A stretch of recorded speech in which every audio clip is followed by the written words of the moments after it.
Now you just mentioned that you have, different cores on a chip, right? So you have a typical Snapdragon processor, you've got a bunch of general purpose cores.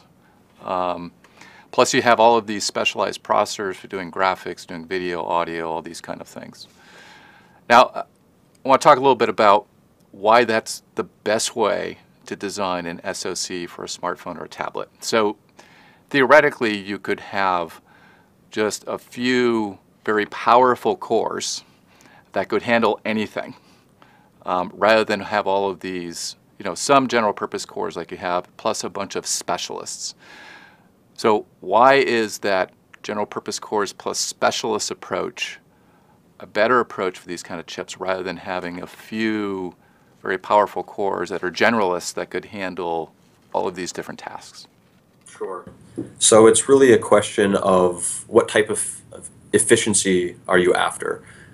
Having the more general purpose cores, you're much more efficient in terms of the die area, but in mobile, the power and battery life is king.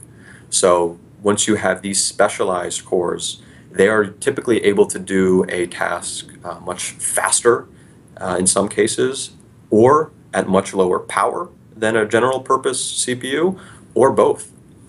So one of the examples, again, folks might not realize this as well, is with Android KitKat or 4.4 with the Nexus 5 launch. That's using our Snapdragon 800 processor.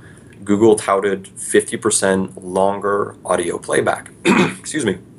And that's because when you're listening to your music with the screen off, rather than having to wake up the CPU to play that music, it is going straight to the DSP or digital signal processor and through what we call audio tunneling. So you're on the bus listening to your music, not touching your phone, grocery shopping, listening to music, whatever the case might be.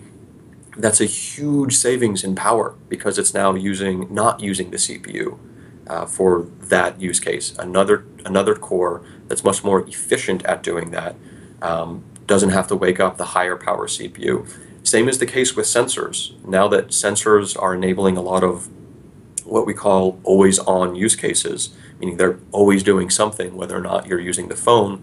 Think of something as simple as a pedometer, measuring every step. You don't want your CPU to wake up every time you shift in your seat or take a step. You want the lower power cores to be processing that information. So you could be measuring your steps all day and still have plenty of battery life left.